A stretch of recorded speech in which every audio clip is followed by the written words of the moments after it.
Ah, cierto, Leiva, mañana es feriado, por eso tenemos más laburo hoy, ¿no? Sí, porque aparte de esto se cree que pueden andar con libros por la calle como si nada. Entonces Sí. yo lo vi ahí, librito, barba, venga.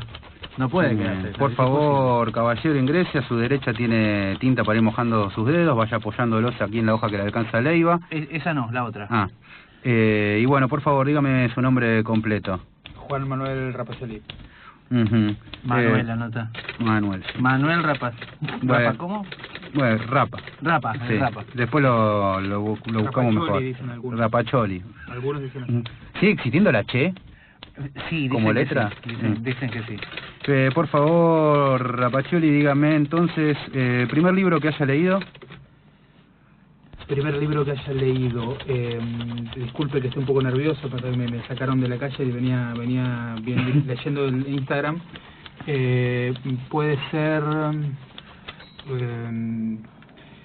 Horacio Quiroga, los cuentos de Horacio Quiroga. Ah, hablamos de eso alguna vez, sí. Último libro que haya leído. Qué difícil, leí muchos, me quedo con Cicatrices de Saer. Ah, Bien, otro. Saer con S, ¿no? Sí, Saer. Saer. Algunos dicen Saer. Ya me confundí. Recuerde que está bajo juramento. Cualquier cosa que diga va a ser utilizado en su contra. Y díganos, se calla, sí. Díganos qué libros robó o no devolvió a lo largo de su vida. Bueno, me he quedado con algunos Borges a lo largo del camino, de algunos amigos que por suerte no los reclamaron o no los... Bueno, se enteraron. No les enteraron, no les contesté más. Y sí, tengo demasiados libros que han quedado de diferentes mudanzas. He perdido muchos también. Ah, bueno, compensa ahí. No, igual no nos importa. No. El delito ¿No? es el otro. Bueno, pero Sí. no puedo hacer una denuncia entonces. Bueno, No, usted está siendo juzgado en este momento. Bien.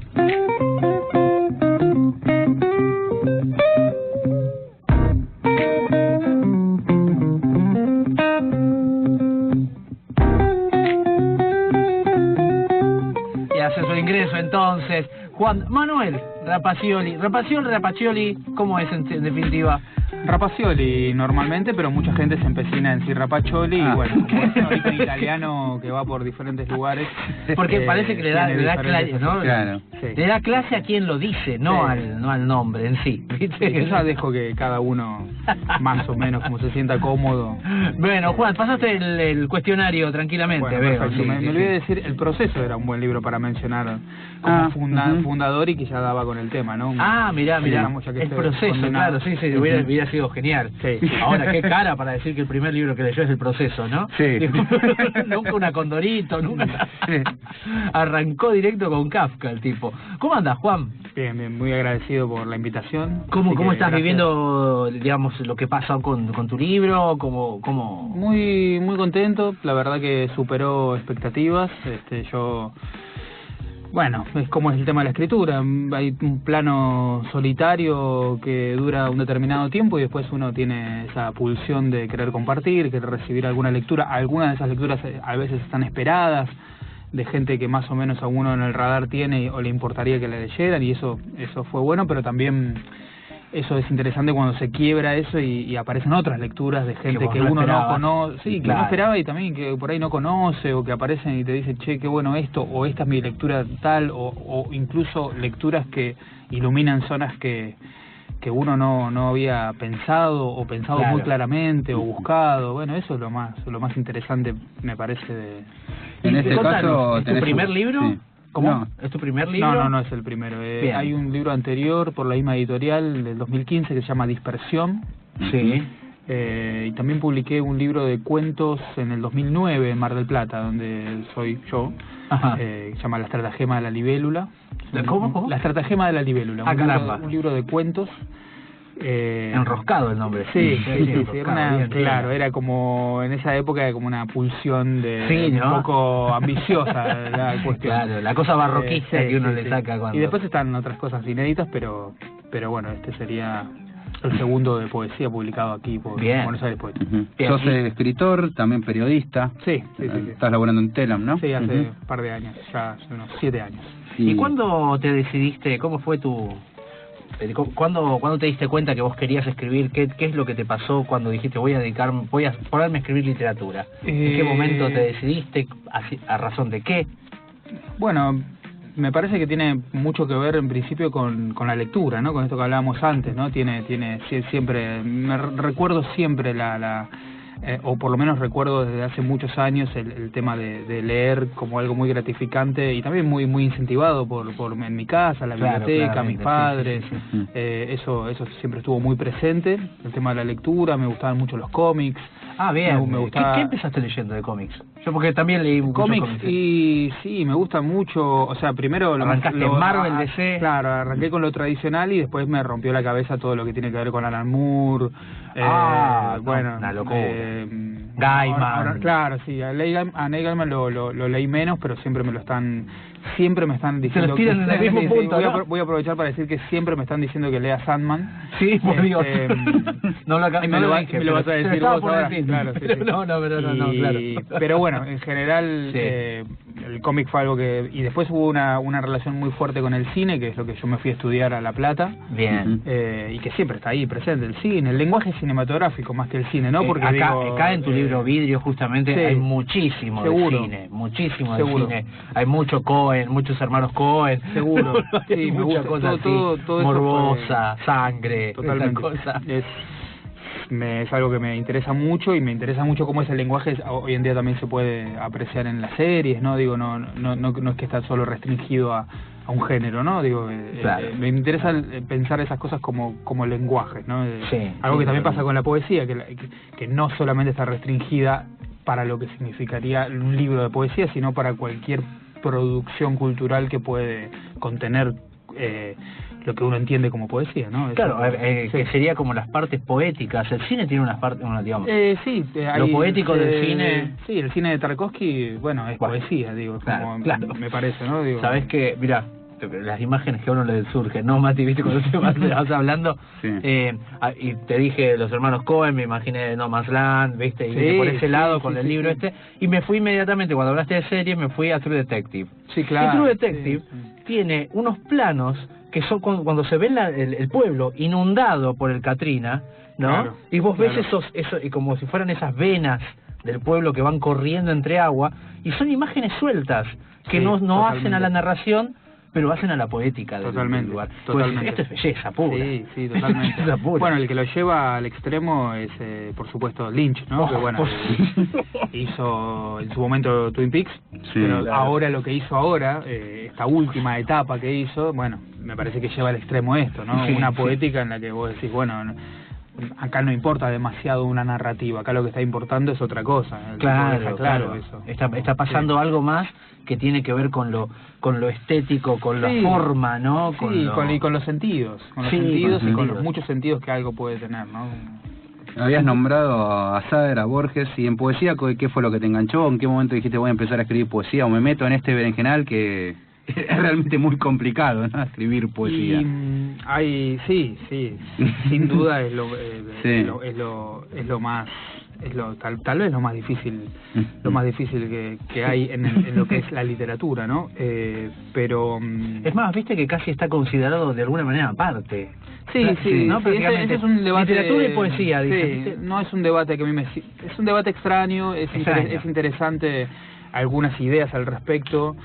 Pero a mí me interesa siempre pensar las cosas más como escritura, ¿no? Me gusta más pararme en el lugar de la escritura, y porque también me parece que tiene que ver con algo de la lectura, ¿no? Cómo uno lee. Me parece que esa es una pregunta interesante siempre para hacerse.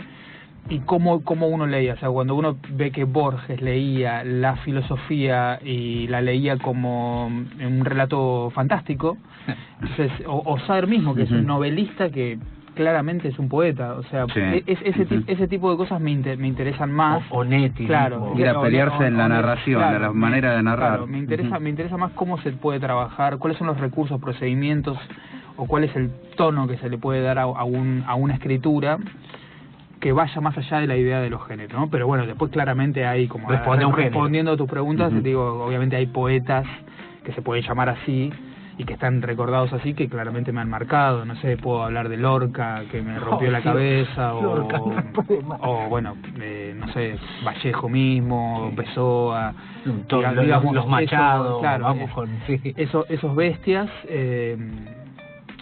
Y más recientemente lo que pude estar leyendo de poesía chilena, que claro. Hubo una serie de autores que fueron muy importantes para...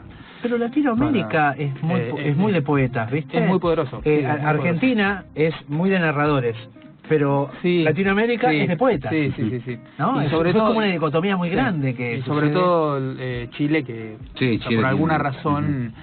Esto me lo decía Zurita en una entrevista, una nota de Zurita, una pavada, ¿no? Sí, una persona, además de un poeta increíble, una persona hermosa, y me decía algo así, me decía como los chilenos somos terribles, somos, una serie de críticas sociales, culturales, políticamente estaba, como violento, enojado, todo, pero dice, en poesía, por alguna razón, la verdad es que tienen, claro, lo llevan más allá y tienen demasiados ejemplos que uno puede decir, a cada uno de los, siempre se pregunta a veces esto de cuál es el poeta como que puede representar, ¿no? Argentina, y yo siempre tiro de candidato a Girondo.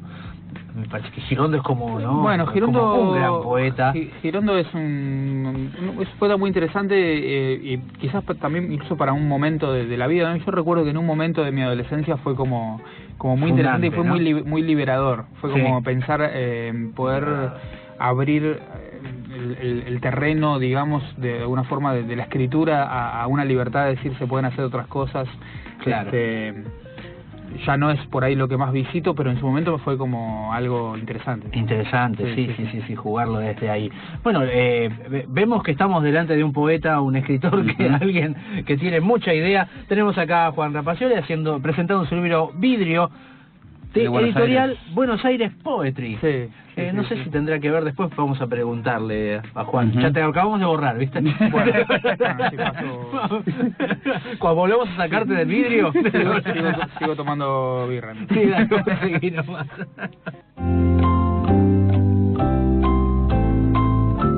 ¿Sabías que el increíble Hulk está totalmente inspirado de Dr. Jekyll y Mr. Hyde? De nada.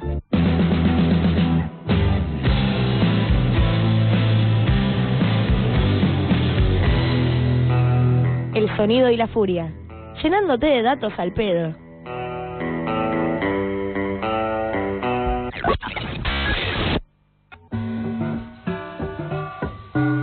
No se puede creer. Perdón. Seguimos hablando nosotros, empezamos a hablar de música, mucho. Estamos con Juan Rapacioli presentando su libro Vidrio, un libro de poemas. Quedamos impactados. Juan, vamos a hablar directamente del libro. Muchas gracias. No, pero en serio, qué bueno.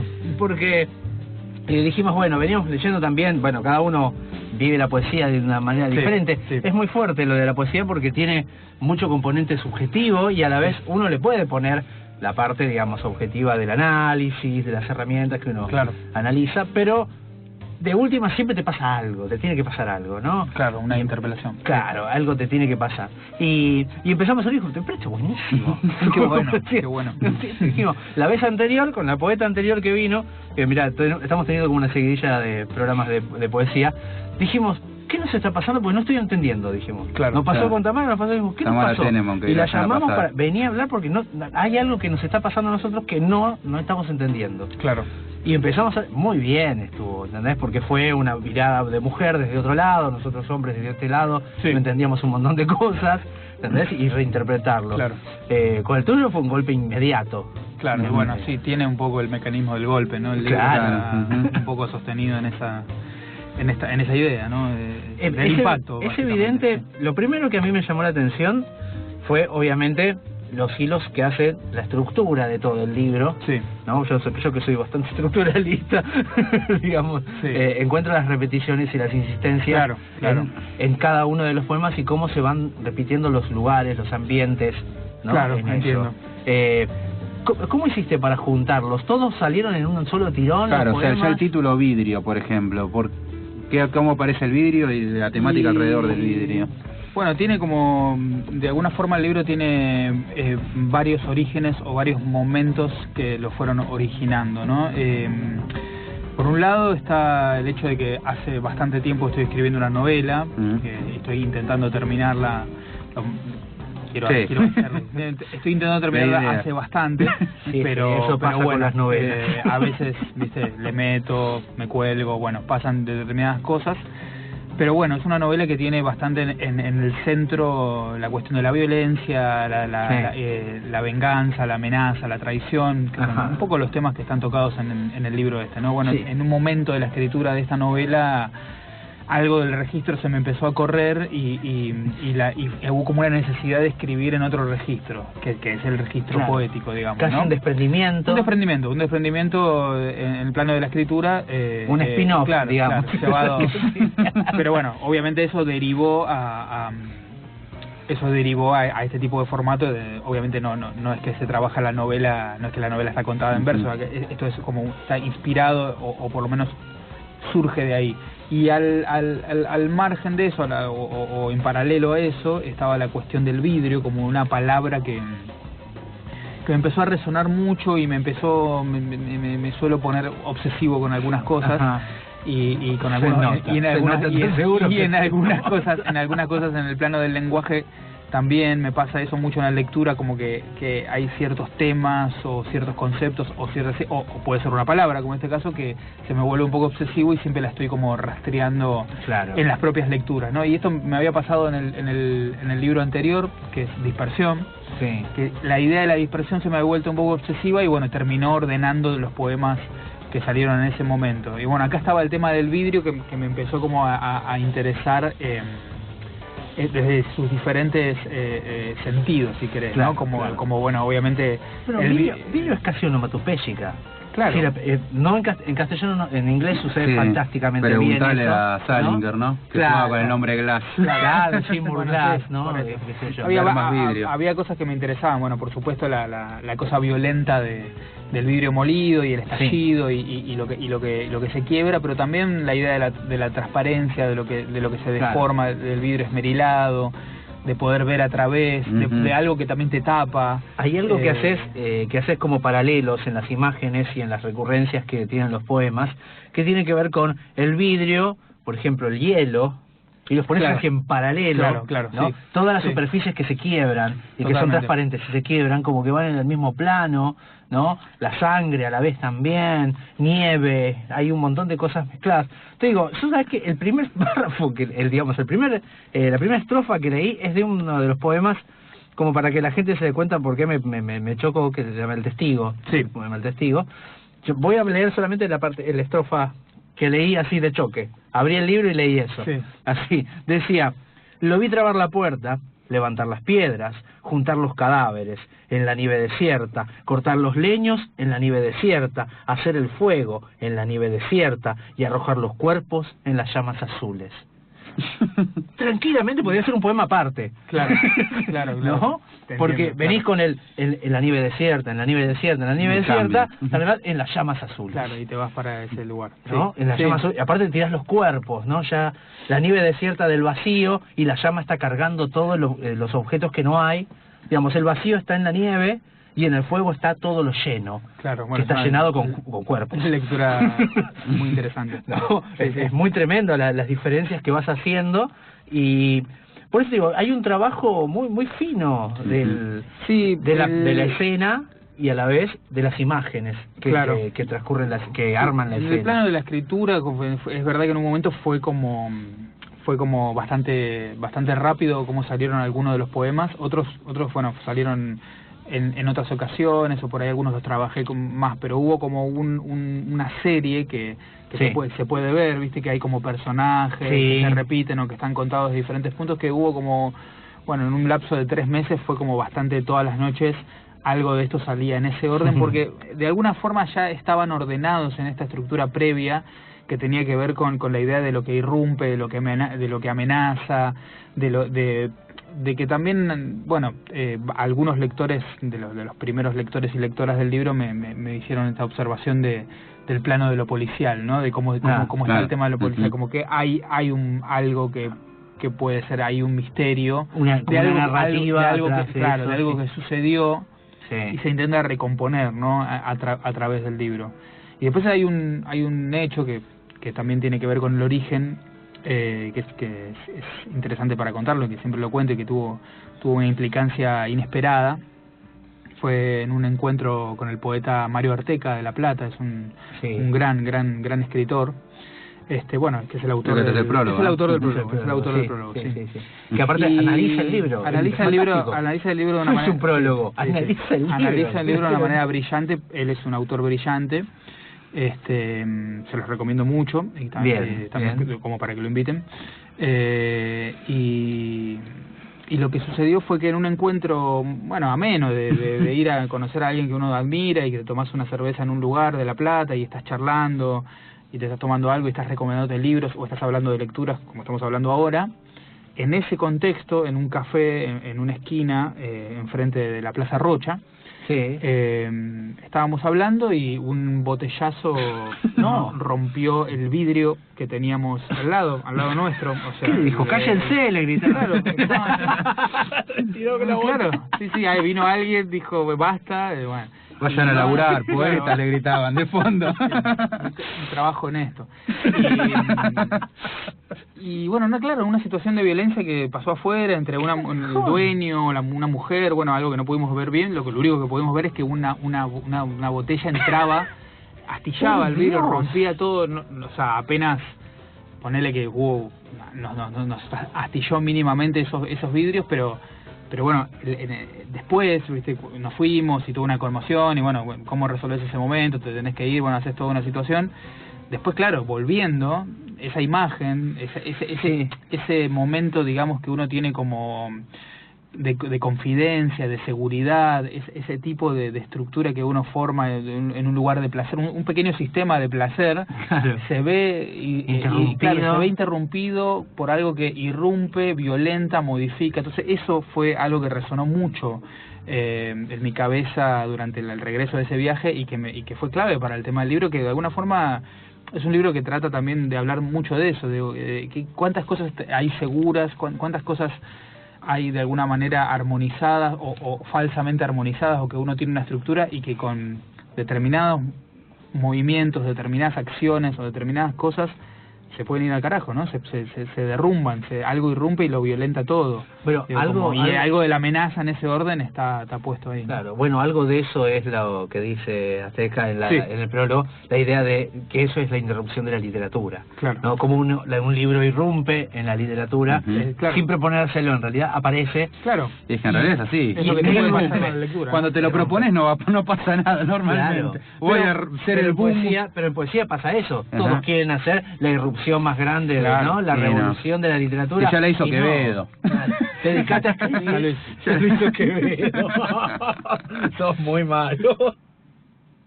Vidrio molido en los pulmones, en las fosas nasales vidrio molido, molido en el estómago de los perros, abajo de la casa, abajo de los párpados, vidrio molido para levantar una casa, para estrellar una cabeza, una certeza, en las uñas, vidrio molido en las manos, cerrados los puños, molidos en sangre, molido en la mañana sin aire con sed, molido en la ventana rota con piedras, molido en el fondo de la noche cerrada, sobre los cuerpos inyectados, desnudos, arrojados con espuma en los labios, en los dientes, molido en las encías rotas, flotando por la corriente sin poder mirar, la ola definitiva que corta la respiración, molido el vidrio en las pupilas dilatadas, ojos rojos de fábrica clausurada, rabia contenida por espera perpetua, grito molido por cena en familia, lágrima congelada en el espejo, vidrio molido por cada orificio, por cada segundo zumbido de vidrio, molido como una lluvia final, como el final de la lluvia, molido sin sol.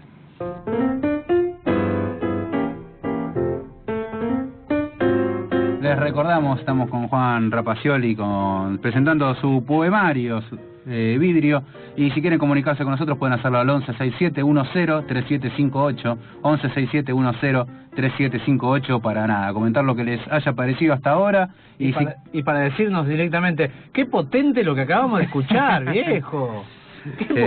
Zumbido de vidrio, eso es poesía, es una imagen poética desde lo armonioso, desde lo sonoro, ¿no? Desde la palabra y desde el sintagma y de la, ¿no? y del significado de lo que está diciendo. Es tremendo, tremendo. Sí. ¿Cómo? No es un halago a vos, es al libro. ¿Cómo llegaste, o sea, a escribir poesía, a conocer el mundo de la poesía? ¿Hiciste taller? ¿Cómo fuiste aprendiendo estas manias? No hice taller, pero hice, o sea, el único taller que hice durante un buen tiempo fue con la ISECA. Mira, un gran taller y una gran persona y un gran escritor, tal vez uno de los más grandes que tuvo la Argentina. Y de los que dejó además un semillero. Dejó, sí, ni hablar, un semillero, unos discípulos, le está yendo todos muy bien, pero bueno, más allá de eso, un autor de una obra fuera de serie, que bueno, va a ser leída y recordada, o sea, estamos hablando de una bestia, ¿no? Digamos, la ISECA lo que hizo no lo hizo nadie. Pero bueno, fue importante en un momento de mi vida esos encuentros en diferentes casas, en algunos momentos lo dejé, después lo volví a retomar y fue importante, pues fue importante conocer y estar y compartir y leer, obviamente. En ese momento estaba laburando los cuentos. Con la ISECA. Sí, en realidad estaba laburando un poco de todo, ¿no? La experiencia, la ISECA, digamos, la experiencia de taller con la ISECA va mucho más allá de estar trabajando en algo específico. Tiene más que ver con compartir ese momento, tenía mucho que ver con eso, con compartir un momento de básicamente de la literatura entendida como todo, como lectura, como charla, como pasar un rato en silencio, que también era importante. Bueno, era como fue. Pero si me tengo que remontar más a los orígenes de la poesía, bueno, viene de la cuestión familiar, ¿no? Digo, siempre hubo literatura en mi casa. Mi viejo también tiene libros escritos, siempre hubo recitados en mi casa. Recitados, mi hermana también escribe. Vivías en el Emergente. Claro. Mi vieja también siempre me leía sus cosas. Siempre estuvo relacionada a la cuestión de la lectura. Por eso no es que tenga un momento, digo, bueno, ahora, o sea, después, claro, me fui. O sea, para vos era lo más natural del mundo hablar de libros, ponele. O sea, cosa que por ahí otro lo ve y se siente totalmente solitario en ese mundo. Sí, fue siempre estuvo muy ligado a la infancia, el tema de la lectura y la escritura, y después ya yéndome, cuando me fui a La Plata, que fui a estudiar cine, bueno, ahí también fue todo fue como bueno, fascinarse con algunas obras, la filosofía, muchos a muchos amigos músicos, eso, viste, muy mezclado el tema de hacer cosas relacionadas con la lectura y la música. Claro, y después, bueno, la fascinación, obviamente, por lo que sería la poesía en el mundo de la música, en el mundo del rock, ¿no? Digo, todos estos grandes poetas, estamos hablando recién, ¿no? Estamos hablando de Bowie. Específicamente. Estamos hablando específicamente de él, podemos hablar de muchísimo, ¿no? De Dylan hasta Miguel Abuelo, digo, bueno, para hablar de cosas que me han marcado, ¿no? Eso tiene mucho que ver. Bowie en ese sentido, como para, ya que lo nombramos, tiene esto de la creación de personajes poéticos, porque eran personajes poéticos, no eran personajes narrativos. La obra de Bowie eran personajes poéticos que iban incursionando durante toda su carrera y durante toda su obra, y con la que él iba interjugando. Totalmente. Una cosa medio a lo Pessoa en ese punto, ¿no? El partirse en personajes. Es que, bueno, es una obra específicamente intelectual, digo, más allá de todas sus cuestiones que se pueden mirar siempre desde el lado de el aporte que hizo para el mundo del pop y todo eso. Me parece que es una obra profundamente intelectual, filosófica y profundamente literaria. Está atravesada por sus propias lecturas y por sus homenajes constantes a la literatura, desde 1984, La Naranja Mecánica, un montón de otras distopías. Y después todo el esoterismo, que también está considerado de alguna manera una forma de la literatura, con Aleister Crowley y toda esta gente. Sí, a mí me encanta todo el tiempo estar revisando las letras de las canciones del rock, y de que también están fuera del rock, pero como tratar de revisar y ahí de encontrar determinadas cosas que a uno le interesan, ¿no? También porque también está la cuestión musical, y bueno, la poesía es música también, ¿no? Entonces digo, bueno, eso siempre es importante, ¿no? Ahí no hay que dejar de recordarlo, pero yo, ¿no? Que la poesía tiene que estar ligada a la música. Sin embargo, a lo musical, ¿no? Me pongo mercantilista y digo, la poesía no tiene todavía un boom de ventas, desde ya que no, pero digo, las grandes editoriales pienso y no publican poesía. No, está en un marginada. Que no sea consagrada. Claro, y hasta ahí nomás, porque tampoco, no hay reediciones de clásicos de poesía. Pero, sí, no, ni hablar que las grandes solamente se quedan con lo seguro en el sentido de que recuperan los clásicos o los reeditan.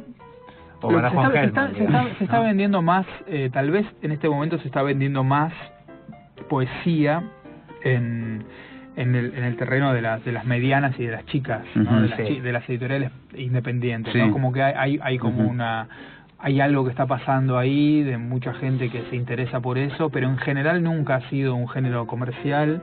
Esto obviamente responde a cuestiones que son más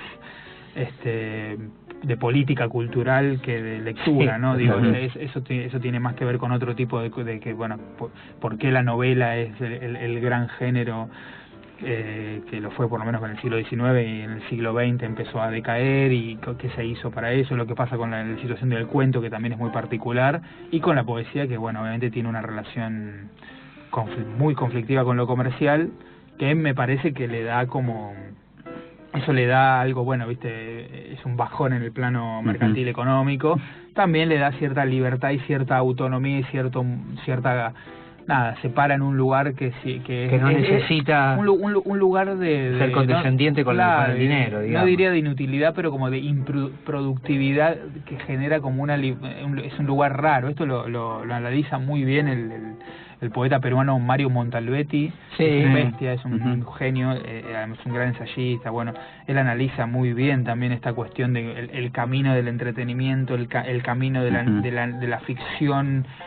Digo, él traza como un camino, y el lugar de la poesía como un lugar de incomodidad para el sistema, que realmente como lo descarta. Bueno, también ahí hay una libertad, ¿no? Digo, por otro lado sería bueno que eso se pueda revertir para el plano de vender y todo eso, pero bueno, es como ¿Vos sabés es extraño lo que es llamativo cuando vos me dices que de esto, sobre el cine y tu fascinación y eso, digo, empiezo a entender más todavía tu libro en ese sentido, porque seguro. Hay algo de lo, ¿no?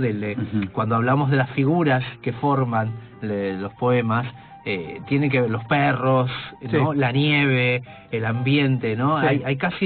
Hay, como decíamos antes, como una narrativa de fondo que puede estar entrejugando, ¿no? Y hay escenas específicas que son cinematográficas. Un tipo mirando desde abajo, medio escondido, el testigo. Claro. Le digo, es clave en eso. Está mirando, ¿no? Está mirándolo al otro, al asesino o a lo que sea eso que está ahí, ¿no? Lo está mirando obrar mientras él está debajo de la mesa, ¿no? Y no hay algo de ese interjuego que es bien a lo Capote, ¿no? Que tengo todas las herramientas en la mesa, voy a usar todas y las vuelco sobre mi literatura. Se nota que de alguna manera hay eso en vos, ¿no? Sí, me gusta la idea de la escena, de la escena, los personajes, de las acciones también, ¿no? Hay mucha acción, acciones concretas.